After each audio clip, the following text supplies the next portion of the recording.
हमने अभी तक जो पढ़ा था वो पढ़ा था एंटी डेरिवेटिव डिफरेंशिएशन। उसके बाद ऐसे क्वेश्चंस पर हम डिस्कस कर चुके हैं जो किसी ना किसी का डेरिवेटिव थे, और अगर नहीं थे तो हमने उस टैग में बना लिया। बनाने के बाद ये पता कर लिया कि वो डिफरेंशिएशन किसका है, फिर हमने उसका इंटीग्रेशन लिख दिया।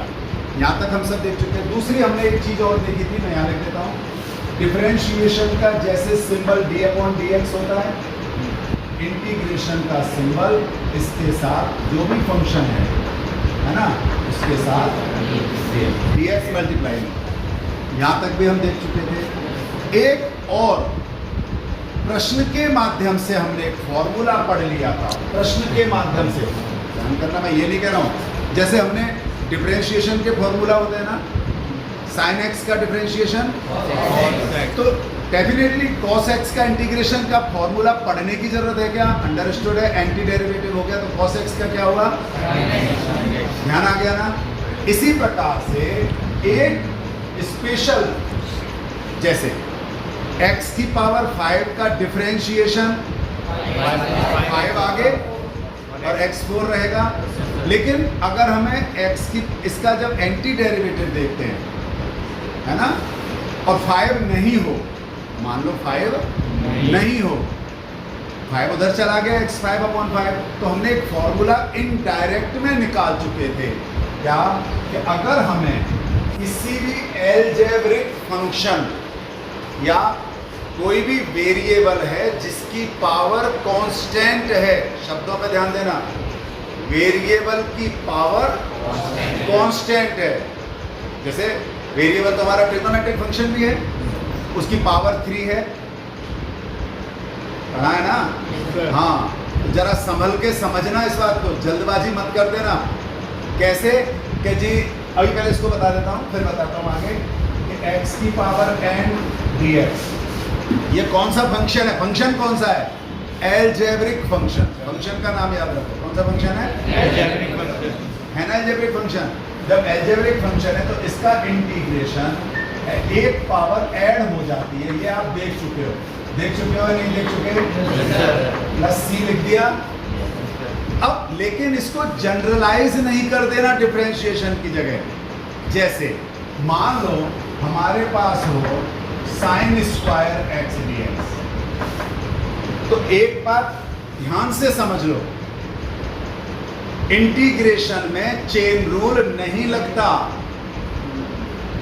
इंटीग्रेशन में फंक्शन ऑफ ए फंक्शन नहीं होता।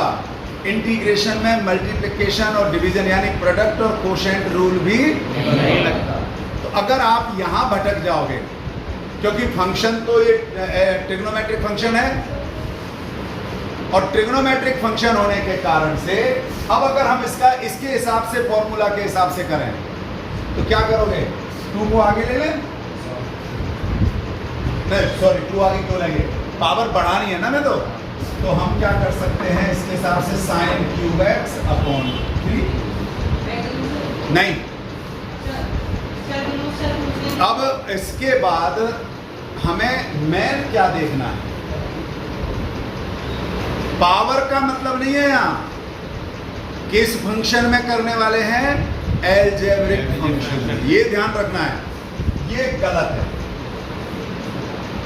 ये आप लिख करके काट देना जिससे आपके ध्यान में आए कि हम ऐसा नहीं कर सकते, क्योंकि यहाँ चेन रूल नहीं लग सकता। मेरी बात समझ में आ रही है थोड़ी थोड़ी? हम ये फॉर्मूला कहाँ लगाएंगे? इवन मान लो a की पावर x है, मैं इसलिए बता रहा हूं कि अधिकांश बच्चे गलती करते हैं। a की पावर x या a छोड़ दो, चलो 2 की पावर x लिख देता हूं। अब अधिकांश बच्चे क्या समझते हैं कि इसका इंटीग्रेशन 2 की power x plus 1 upon x plus 1 plus c। ये एलजेब्रिक फंक्शन नहीं है। बता सकते हो कौन सा फंक्शन है? एक्सपोनेंशियल फंक्शन है। कौन सा फंक्शन है ये? एक्सपोनेंशियल फंक्शन है। यहाँ पर भी तो आपको जब कॉपी में उतारो तो इन 2 को अलग से उतारना है और काटना है। इसी तरह से, जिससे आपको ध्यान में आए कि ये कोई जनरलाइज नहीं है। हर फंक्शन में पावर अगर है तो वो ऐसा नहीं है कि इंटीग्रेशन के समय पावर एक ऐड कर दी और नीचे वो लिख दिया और हो गया। यहाँ तक सबको क्लियर हो गया? ये बिल्कुल ठीक है। ये था अभी तक का जो हमने इंटीग्रेशन में पढ़ा। अब हम जा रहे हैं एक्चुअल इंटीग्रेशन, वास्तव में इंटीग्रेशन क्या है, अब हम वहां जा रहे हैं। तो वास्तविक इंटीग्रेशन करना यानी ऐसे फंक्शन का इंटीग्रेशन करना जो डायरेक्टली हमें नहीं पता कि इसका डिफरेंशिएशन किसका डेरिवेटिव है। एक अच्छा खासा क्वेश्चन लिख देता हूं मैं, जो आपकी बुक का ही है, और उस क्वेश्चन से आपको बहुत कुछ क्लियरिटी होगी। मैं लिख रहा हूं 10 की पावर 4x और रूट है, ये भी रूट x है, sec square root x upon root x। इसका मुझे इंटीग्रेशन करना है। अब ऐसा क्वेश्चन देखते ही पसीना आता है। क्यों पसीना आता है? पहली बात तो प्रोडक्ट भी हो रहा है, कोशेंट भी हो रहा है, और तो और डायरेक्ट ये किसका डेरिवेटिव है सोच सकते हो क्या? आसानी से तो सोचने में नहीं आता। मैं उन बच्चों की बात तो नहीं कर रहा हूं जो IIT लेवल की तैयारी कर रहे हैं। आप में से कुछ बच्चे ऐसे हो सकते हैं जो भैया डायरेक्ट दिमाग लगाना, लेकिन एक सामान्य तौर पर ये पता नहीं लग सकता कि ये किसका डेरिवेटिव, क्योंकि अभी तक इस तरह का डेरिवेटिव हमने, यही है ना। तब हम सबसे पहला जो कहना चाहिए हम यूज करते हैं इसको सॉल्व करना, इंटीग्रेशन करने के मेथड्स, उसका जो सबसे पहला मेथड हमारे पास आता है और वो है सब्स्टिट्यूशन मेथड। कौन सा? Substitution method. Substitution method. शब्दों पर मत जाना, भाव समझना, रटना मत। सब्स्टिट्यूशन मेथड का मतलब है इसमें कुछ ऐसा सब्स्टिट्यूट करें जिससे कि ये सिंपली ऐसे फंक्शन में कन्वर्ट हो जाए जिसका डेरिवेटिव हमने किया हुआ। बहुत आसानी से समझ लो। सब्स्टिट्यूशन मेथड का मतलब है ऐसा कोई सब्स्टिट्यूट करना जिससे कि ये किस फंक्शन में चेंज हो जाए, जिसका तुमने डेरिवेटिव पढ़ा हुआ है। ध्यान करना, हमें टफ की तरफ जाना ही नहीं है, जिसका डेरिवेटिव पढ़ा है हमें तो वो करना है। अब ऐसे में ध्यान क्या रखना चाहिए, अगर कभी इस टाइप का है, अब ये तो 3 है, क्या लेट करें, है ना, तो जिन थोड़ा सा अगर ध्यान करें तो एक चीज ध्यान आती है कि जी sec से tan तो कभी भी डेरिवेटिव नहीं हो सकता, लेकिन tan का sec स्क्वायर पढ़ा है कि नहीं पढ़ा? tan का डिफरेंशिएशन, यहाँ tan है, यहाँ sec स्क्वायर है। इसका मतलब अगर हम tan को लेट कर लें, मान लेते हैं, रफ साइड में चेक कर लेना, मान लो मैंने इसको ले लिया y, इसका डिफरेंशिएशन करके चेक करते हैं। मान लो मैं tan रूट x को क्या लिख रहा हूं। अब एक चीज का और ध्यान रखना है, बहुत ज्यादा ध्यान रखना है, जो बच्चे अक्सर गलती करते हैं। इसके बाद पूरे फंक्शन में कहीं पर भी x नहीं रहेगा, पूरे फंक्शन में कहीं पर भी x नहीं रहेगा, और यहां dx नहीं रहेगा। क्या आना है? dy। मान लो मैं y नहीं रखता, t रखता हूं, जरूरी थोड़ी है मैं y रखूं, मैंने t रखा। अब पूरे फंक्शन में जहां भी x है वो वेरिएबल किस में चेंज हो जाएगा? t में, और dx की जगह क्या आएगा? इतनी सी बात समझ, मेरी बात समझ में आ रही है थोड़ी थोड़ी? सोच, अभी हम रफ साइड कर रहे हैं, अभी ज्यादा मत सोचना, ये मत सोचो कि आ ही रहा है आंसर, लेकिन हिट एंड ट्रायल तो कर ही सकते हैं। हमने अभी क्या किया है, अच्छा एक चीज और, कभी भी पावर को लेट मत कर लेना। कई बच्चे क्या करते हैं, 10 4 करते ही, क्या आप इसका जैसे ही आपने 4 किया तो इंटीग्रेशन तो चलो नहीं कर सकते, डिफरेंशिएशन कर सकते हैं, डिफरेंशिएशन तो कर सकते हैं ना। मान लो मैंने 10 की पावर 4 पूरा ही लिया होगा, तो जब डिफरेंशिएशन करूंगा तो पहले किसका होगा? पावर का। तो मेरे पास आ जाएगा 4 बाहर और tan क्यूब रूट एक्स और आ जाएगा। क्या फंक्शन में कहीं tan क्यूब रूट एक्स है क्या? तो मुझे क्या जरूरत है? अगर फंक्शन में tan क्यूब रूट एक्स भी है, वो भी है, तब लेट कर देना, लेकिन वो तो है ही नहीं। इसका मतलब मुझे पावर में लेट।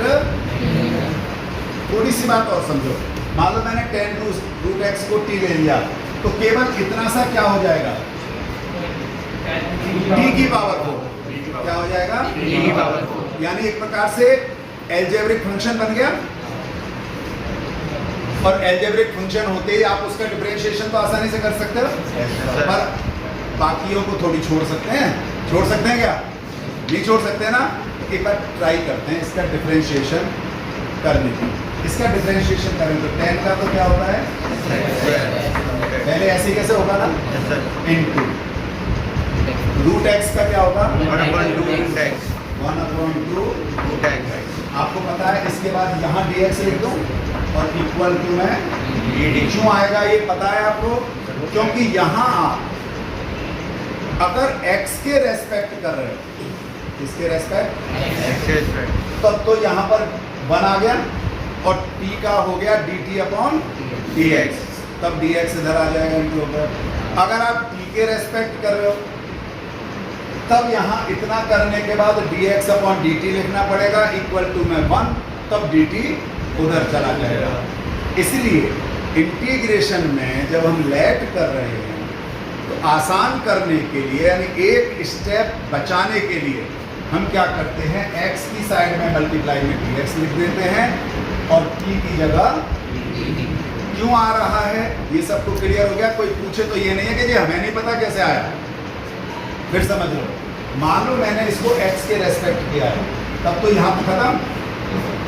t का हो जाएगा dt/dx, dx इधर इंटू होगा, और अगर t के रेस्पेक्ट कर रहा हूँ तो dx/dt लिखना होगा, और जैसे dx/dt लिखा इधर 1 हो जाएगा, क्योंकि t के रेस्पेक्ट t का डिफरेंशिएशन 1 है, तब dt उधर जाएगा। ध्यान आ गया?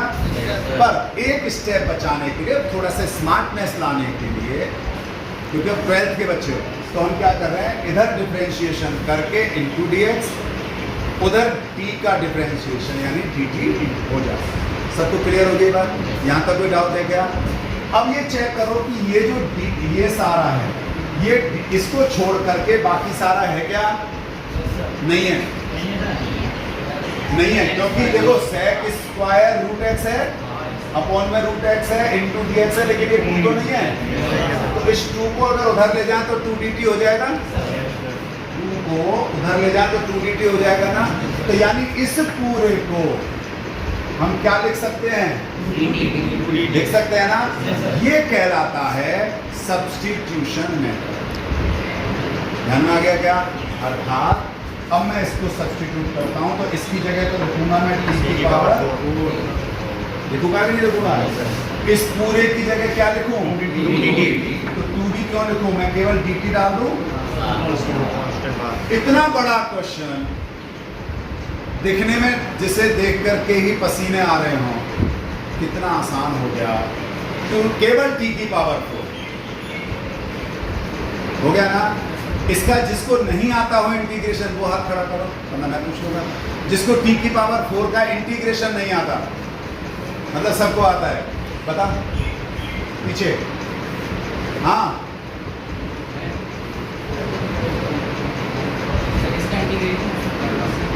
कर रहा हूँ। t की पावर 4 का इंटीग्रेशन क्या होगा? सिंपल बताओ। बता रहा हूँ मैं, तब कुछ नहीं पढ़ रहा है, बहाना कर रहे हो। बैठो जीतू, बैठ जा। एक सिंपल सा ये पढ़ा ना, किसी का भी इंटीग्रेशन करना हो, पावर में 1 जोड़ दो, जोड़ करके जो पावर आ रही है उसे बैठ जाओ। शाबाश, तू तो बाहर है ही। t की पावर 5 प्लस, लेकिन यहाँ छोड़ नहीं सकते क्योंकि आपने तो लेट किया था ना। t की वैल्यू वापस डाल दो, यानी 2/5। ये तो अलग हो गया। t कितना था? 10 की पावर 5 रूट एक्स प्लस आप लोगों ने इतना तो समझ लिया कि हाँ सब्स्टिट्यूशन से हम क्वेश्चन को उसमें ला सकते हैं। अभी मैं कुछ टाइप के और क्वेश्चन अलग अलग आपको ध्यान दिला रहा हूं जिसमें सब्स्टिट्यूशन सोचना पड़ता है। असली दिक्कत कहाँ आती है पता है? क्वेश्चन में कि जी आपने तो सोच लिया, हम कैसे सोचें? असली चीज है ना। अब जैसे अभी यहाँ एक साइन स्क्वायर एक्स लिखा हुआ था, कोस स्क्वायर एक्स भी हो सकता है, कुछ भी हो सकता है ना। ऐसे में हमें सोचें कैसे? इसके लिए जितनी ज़्यादा प्रैक्टिस करोगे उतने फायदे में रहोगे। और आपके लिए बता देता हूँ, जब तक अब मार्च में पेपर नहीं हो जाए, इंटीग्रेशन की केवल एक एक्सरसाइज सप्ताह में हर दिन करनी, मतलब एक सप्ताह में एक बार पूरी कर लेना, और वो है 7.1 के बाद एग्जाम्पल और एक्सरसाइज। जितनी बार करोगे आपको उतना ही आनंद आएगा। और कुछ मत करो भले इंटीग्रेशन में, पूरी इंटीग्रेशन केवल एक एक्सरसाइज, और वो है 7.2, लेकिन उसके एग्जाम्पल। और हम उसे क्वेश्चन के लिए नहीं पढ़ना, कॉन्सेप्ट के लिए पढ़ना कि आखिर इसने कैसे सोचा, क्यों दिमाग लगाया। एक भी क्वेश्चन ऐसा ना रहे कि आप ओरली बताने की स्थिति में ना हो। मान लो कोई क्वेश्चन है, कोई आपसे पूछे तो ये नहीं कहना कि अच्छा मैं करके बताता हूँ, बोले नहीं। अब जैसे यही क्वेश्चन है, मेरी गारंटी आप बता दो, अगर इसमें 10 रूट एक्स को टी ले लो ना, 10 रूट एक्स को टी लेते ही सेक स्क्वायर रूट एक्स हो जाएगा, अपॉन में 2 रूट एक्स आएगा, 2 उधर चला जाएगा, 2 dt हो जाएगा, 10 की पावर t की पावर 4 होगा। इंटीग्रेशन करना, t की पावर 5 अपॉन 5 कर देना, t की वैल्यू डाल देना, हो जाएगा। ओरली बता सकते हो कि नहीं बता सकते? ऐसे जब हर क्वेश्चन को बताने लायक स्थिति में तुम पहुंच जाओ, तब मानना कि इंटीग्रेशन आपको ऐसे हो। और जो 45% केवल कैलकुलस का पार्ट आता है, तो इससे आपको डिफरेंशिएशन भी अच्छी होगी, क्योंकि सब्स्टिट्यूशन के समय डिफरेंशिएशन भी कर रहे हो, इंटीग्रेशन भी अच्छी होगी, अप्लाई करना अच्छा हो जाएगा, सब कुछ अच्छा हो जाएगा। केवल एक एक्सरसाइज विद एग्जांपल, लेकिन कॉन्सेप्चुअल पढ़नी है। और बताता, मान लो आपको एक क्वेश्चन है, इंटीग्रेशन ऑफ 10x। अब जरा सोच के बताओ, 10x किसी का डिफरेंशिएशन होता है क्या? नहीं होता। मत दिमाग लगाना, क्योंकि आप लोग बहुत सोचोगे। इसके लिए आपको एक टेबल बनवाई थी डिफरेंशिएशन पढ़ाते समय, पूरी टेबल, और कई बार भेजी ग्रुप में, और ये कहा था उसे कॉपी के पीछे लिख लो। तो आप जरा जिसका डेरिवेटिव होने के बाद देखो, कहीं भी कोई भी ऐसा फंक्शन नहीं होता कि जिसका डिफरेंशिएशन 10x हो। कोई भी ऐसा फंक्शन नहीं है जिसका डिफरेंशिएशन cot x हो, cot x भी नहीं है। और कोई भी ऐसा फंक्शन नहीं है जिसका डिफरेंशिएशन sec x हो, और कोई भी ऐसा फंक्शन नहीं है जिसका डिफरेंशिएशन cosec x है ही नहीं। अब ये मत कहना जी देखो sec स्क्वायर x तो है, होगा sec स्क्वायर x, लेकिन हमें तो 10x चाहिए या sec x चाहिए, वो तो नहीं है। cosec x sec x है जी, cosec x cot x है जी, 10x sec x, अरे वो सब होंगे, और डायरेक्ट तो नहीं है ना। और डायरेक्ट नहीं है तो एंटी डेरिवेटिव या इंटीग्रेशन कर सकते हो क्या? कर सकते हैं। क्यों? क्योंकि अब क्या पढ़ रहे हो? लेकिन 10x में क्या सब्स्टिट्यूट कर लेंगे? क्योंकि 10x अपने आप में अकेली टर्म है। अब अगर 10x को t मान ले तो क्या sec स्क्वायर x dx लिख करके थोड़ी करेंगे? तब तो नहीं कर सकते ना भाई। मान लिया हमने 10x को t लिया, डिफरेंशिएशन करा तो sec स्क्वायर x dx आ गया, आ जाएगा ना भाई। 10x का डिफरेंशिएशन पढ़ा है ना, sec square x dx dt आ गया। अब dx को वैल्यू निकालोगे तो dt upon sec square x आ गया, sec स्क्वायर x डिनोमिनेटर में आ गया। मान लो उसको न्यूमरेटर में भी ले जाओगे तो cos स्क्वायर x आ गया, और सरदर्दी हो गई, क्योंकि cos स्क्वायर x भी किसी का भी इंटीग्रेशन, क्योंकि उसका डिफरेंशिएशन sec स्क्वायर x जरूर आ रहा है, लेकिन वो जब पुट कर रहे हो तो 1 अपॉन में चला जा रहा है, 1 अपॉन sec स्क्वायर x हो रहा है। ध्यान करना, मेरी बात समझ में नहीं आ रही होगी, फिर बता दो। मान लो 10x को आपने t लिया, आपने लिखा sec square x dx equal to dt, तो dx की वैल्यू क्या डालोगे, यानी ये g है ना, और dt upon sec square x लिख नहीं सकते, स्क्वायर x तो आ ही नहीं सकता। ध्यान करो, मैंने बताया था t पुट कर चुके हो ना, x आ नहीं सकता, आना क्या है t। अब sec स्क्वायर x को हम बदलें किसमें, 1 प्लस, अरे sec स्क्वायर x को बदलो 1 प्लस, तो 1 प्लस tan स्क्वायर x मतलब t square, t upon 1 plus T square, और सरदर्दी हो गई। अगर ये उल्टा होता, जैसे 1 अपॉन टी स्क्वायर ऊपर होता, टी नीचे होता, तो डिवाइड भी करके कर लेते, यहाँ तो डिवाइड भी नहीं हो रहा, नहीं हो रहा ना। ऐसे में सब्स्टिट्यूशन सोचना ये भी एक आर्ट है, मैं ये बताना चाहता हूं। तो ऐसे तो नहीं हो पा रहा, तो हिट एंड ट्रायल करना चाहिए, लेकिन रफ साइड।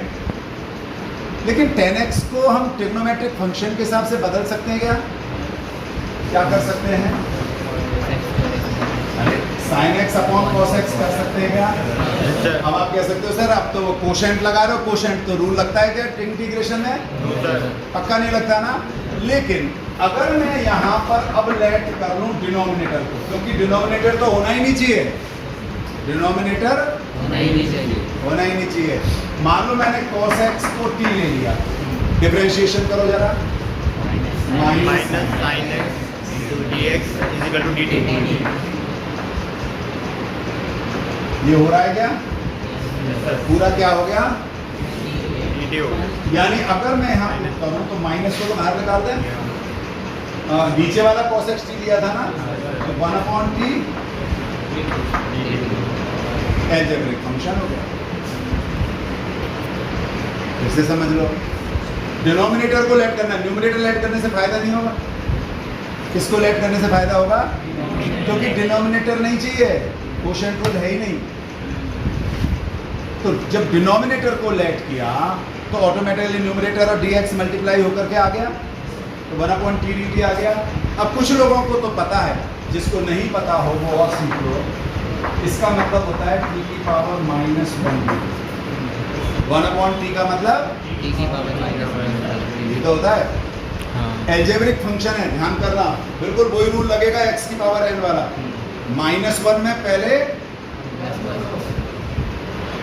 क्या कहना है, +1 नहीं करना, 0 हो गया, गड़बड़ हो गई। पता लग रहा है किसी को क्या गड़बड़ हो रही है, किसको पता है, हाँ बताओ। लॉग, ध्यान करो, बिल्कुल ये कर, इसीलिए मैंने कहा कि कुछ बच्चों को तो पता है 1 अपॉन टी का, पर कुछ लोग अभी भी वही सोचते हैं कि जी ऊपर ले जाओ -1 हो जाएगा, -1 होते ही उसमें 1 ऐड करा तो 0 हो गया, तो और आफत आ गई, क्योंकि 0 अपॉन 0 नॉट डिफाइंड।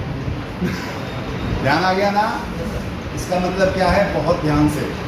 लेकिन 1 अपॉन x, आप ध्यान करो, आप पढ़ चुके हो डेरिवेटिव, 1 अपॉन x किसका डेरिवेटिव होता है, फिर काय को x ऊपर लेके जा रहे हो, लेके क्यों जा रहे हो, तभी तो कह रहा हूँ कुछ लोगों को तो ध्यान आ जाता है, पर कुछ लोग अभी भी जो प्रॉपरली इसको फील नहीं करते मैथ को, जो मैथ में नहीं जीते हैं, वो केवल क्वेश्चन के पीछे भागते हैं।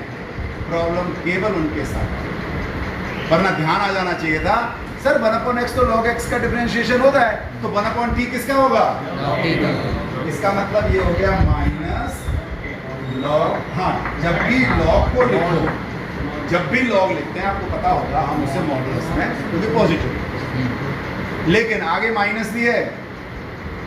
अब देखो इसके कितने आंसर हो सकते हैं, मैं यहां से यहां लिख रहा हूं, माइनस log t की वैल्यू डाल दे तो ये बिल्कुल सही आंसर, ये आंसर बिल्कुल सही है। एक बात समझ में आ गई, लेकिन माइनस आगे अच्छा सा नहीं लग रहा ना, तो अगर मैं log की प्रॉपर्टी आपको पता है कि log से पहले माइनस हो तो वो इसकी पावर में चला जाता है, cos x की पावर -1 हो जाएगा, अर्थात 1 अपॉन cos x हो जाएगा। पॉजिटिव करने के लिए क्या होगा, 1 अपॉन और 1 अपॉन cos x होते ही वो हो जाएगा क्या, तो ये दोनों ही करेक्ट है। cos x के फॉर्म में माइनस sec x के फॉर्म में। कुछ समझ में आ रहा है? अभी उतारना नहीं, अभी मैं 2-3 इसी तरह के कुछ। अच्छा, यही जो मेथड है ना, आप कॉट में लगा सकते हो, यही कॉस में लगा सकते हो, यही सेक में लगा सकते हो, सेक में। लेकिन अभी मैं 1-2 क्वेश्चन और आपको ध्यान दिला देता हूँ जो मुझे तो बहुत अच्छे लगते हैं, आप अपने ढंग से देख लेना। जैसे अब हिंट्स दे रहा हूँ मैं, इसकी हिंट्स के तौर पर अगर आप देखो, integration of dx upon x plus x log x। अब क्वेश्चन देखते ही डर लगेगा कि ये डिनोमिनेटर में है सारा, ये तो ऊपर तो कुछ, और डिनोमिनेटर को आप कर नहीं सकते। x plus x log x है ना, x plus x log x, लेकिन डिनोमिनेटर में। अब क्या करें? कोई दिक्कत नहीं है, आपको केवल क्या करना है, पेशेंस रखते हुए पहले x कॉमन ले लो।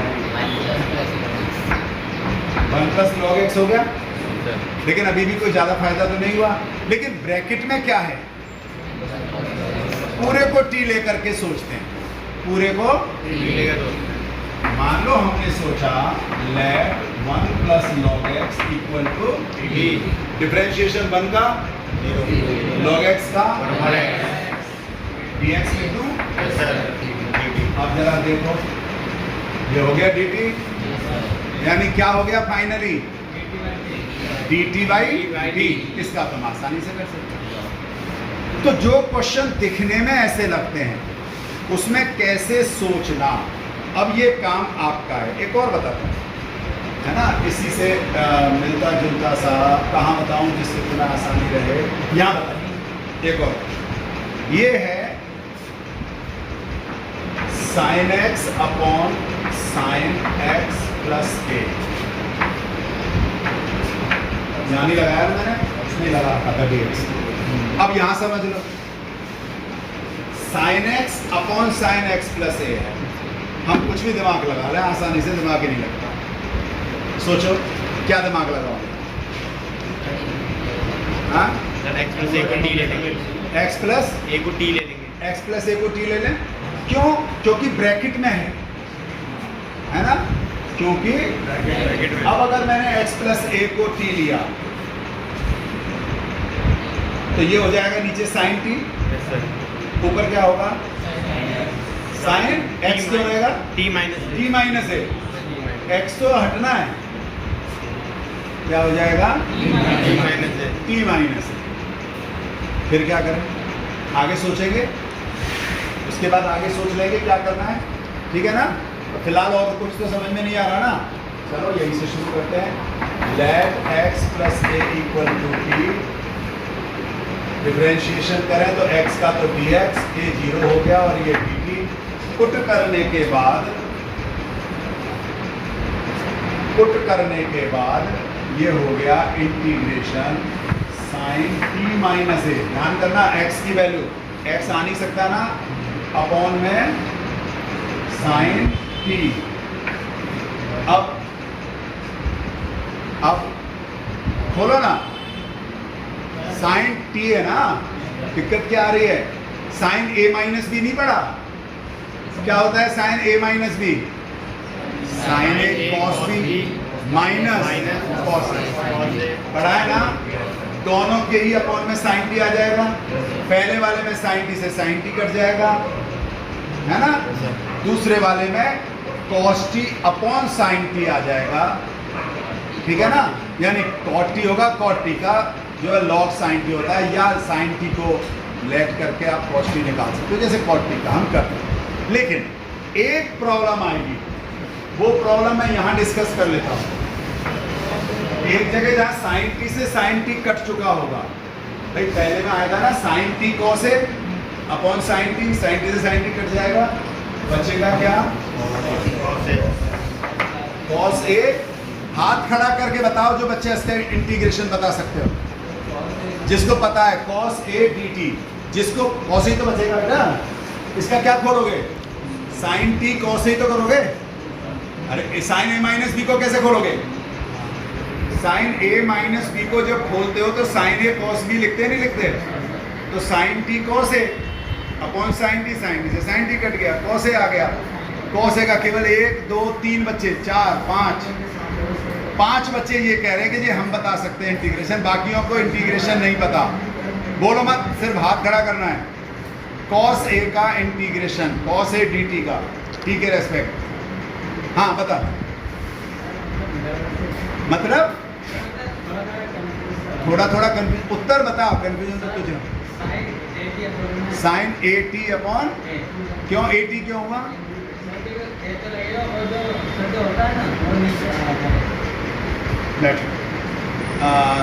तू कुछ बोल रहा है? सर जी मैं वही बोल रहा हूँ। वो भी बोल रहा था। तू कुछ बोल रहा है पांडे? क्या?